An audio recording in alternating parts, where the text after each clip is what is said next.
Kényan Blanc vs Tramadolito Quintana. Pendant 5 ans nous avons vécu un duel dans les sommets cyclistes entre deux façons différentes de comprendre la course, deux styles différents sur le vélo, 3 continents qui s'affrontent pour le sceptre cycliste, avec 3 victoires dans les duels directs pour le médaillé olympique de l'AUT par la bilharziose et un triomphe pour le coureur de café arrivé en Europe par la main de Vicente Belda Vicedo. Il semble qu'avec l'arrivée des nouveaux monstres du cyclisme, ces temps soient révolus, mais les deux coureurs légendaires sont toujours en compétition dans le World Tour et leurs querelles sont toujours vivantes sur la route, avec 2 épisodes vraiment désagréables que Nerito a dû subir en seulement 24 heures, des épisodes dans lesquels, ce n'est pas un hasard, 3 anciens coéquipiers du cycliste youtubé qui parraine un pays en guerre ont été impliqués.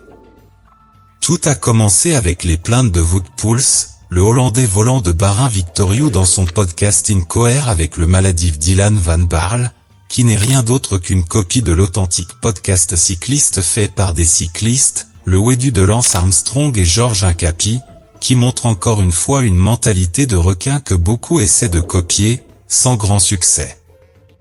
Pour réussir sur Internet, ces cyclistes millionnaires ont besoin de tirer des clickbait et des titres agressifs et le vainqueur de la Bastogne liégeoise n'a pas hésité à en lâcher un contre Quintana et surtout contre Ivan Garcia Cachopo, l'involuant coureur asturien de Movistar avec qui il a partagé une écurie en 2020.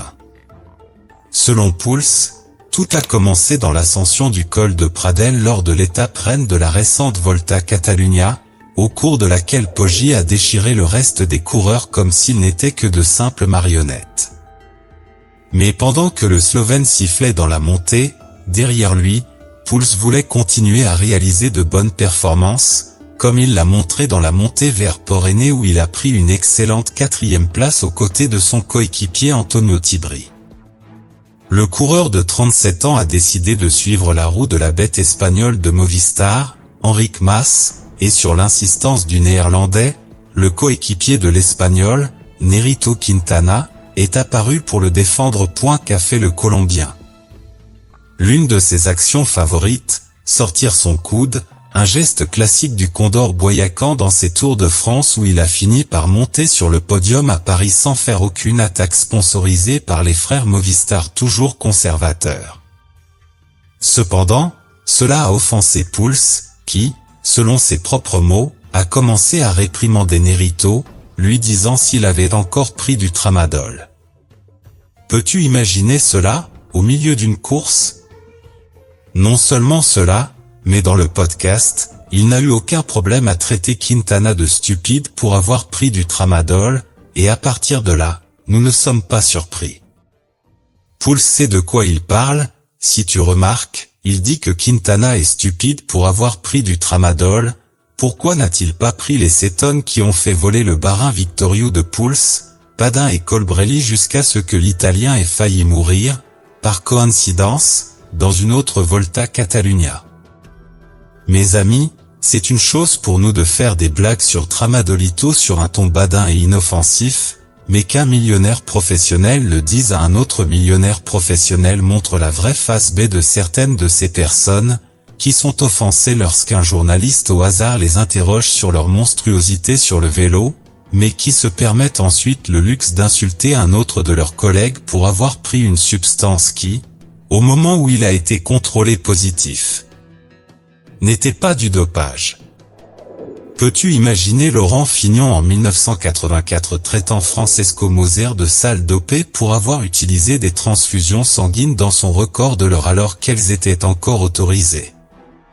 C'est alors que Garcia Cachopo, peut-être en surpoids à cause de ce qui s'était passé, a donné un coup de poing au visage de Poels, qui lui a fait très mal et qu'il a évidemment rapporté plus tard à l'UCI.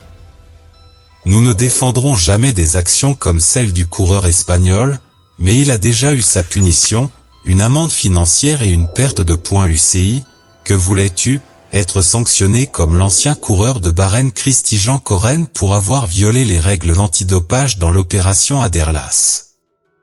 Dans un sport où nous avons récemment vu Sébastien Molano donner un coup de tête, Gianni Moscon montrer son racisme et Dylan Groenewegen presque envoyer Fabio Jacobsen dans sa tombe sans sanction, l'affaire Garcia Cachopo est une véritable minutie mon ami Voûte. La publicité pour ton podcast a été spectaculaire, comme par coïncidence, un autre de tes anciens collègues podcasteurs, l'alcoolique avoué, Jorin Thomas. Nerito Quintana a passé toute sa vie à essayer de réaliser un rêve jaune qu'il n'a jamais pu atteindre. L'ancien pistard qui a fait partie d'équipes pleines de dopés, comme Saunier Duval de Ricardo Rico ou Barloworld de Moisé Duna, a cependant pu le faire grâce à son appartenance à l'équipe aux gains marginaux qui a fait tant de bien au cyclisme avec ses trains noirs de coureurs millionnaires dans les montagnes alpines. Bien qu'il concentre toujours ses efforts sur la route maintenant, quand il n'est pas 12 nuits sur 14 en train de boire dans des débits de boissons britanniques pour ivrognes dont les veines du visage deviennent violettes, il triomphe dans son Jorin Thomas Cycling Club, un podcast où il parle régulièrement à des coéquipiers comme Carlos Rodriguez, Egan Bernal, Laurence de Plus et le millionnaire amateur de produits chimiques qui paie son salaire, et même à des compagnons de loisirs comme le partenaire de Marion Rousse. Bien sûr, il a fait venir Chris Froome à son podcast, plusieurs entraîneurs qui l'ont aidé à améliorer ses performances cyclistes, mais jamais le docteur Richard Freeman avec qui il a partagé des années de travail et avec qui il pourrait sûrement nous donner de nombreuses leçons sur la possession de substances dopantes ou la falsification de tests antidopage qui intéresseraient beaucoup de ses auditeurs.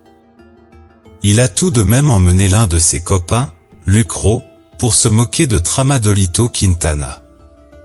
Juste un jour après l'épisode de Wet Pulse, légendaire grégaire de Froome et de Thomas lui-même dans ses années chez Sky, le Géranium a décidé nonchalamment de charger contre Nerito, le traitant de rat et qu'il ne devrait pas concourir dans le cyclisme aujourd'hui, et encore moins dans le Giro d'Italia où il viendra diriger son équipe.